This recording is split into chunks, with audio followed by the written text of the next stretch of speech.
Esta escena registró la Nochebuena berlinesa cuando un hombre estrelló su coche contra la sede del Partido Socialdemócrata Alemán SPD en un acto que la policía considera un intento de suicidio, aunque también se ha abierto una investigación por posible intento de atentado incendiario.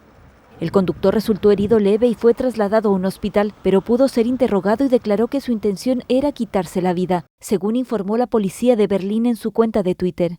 La razón por la cual el hombre eligió justamente la sede socialdemócrata no ha sido aclarada. Antes del suceso, el hombre había depositado cartuchos de gas enfrente de la sede de la Unión Cristiano-Demócrata CDU, el partido de Angela Merkel. Un guardia de seguridad dijo haber observado a un hombre poner una mochila al lado del edificio, en la que posteriormente se encontró material inflamable. En el coche había un bidón lleno de gasolina y otros líquidos inflamables. Los hechos ocurrieron hacia la medianoche cuando el coche rompió la puerta principal de la sede y se detuvo al estrellarse contra una columna del vestíbulo.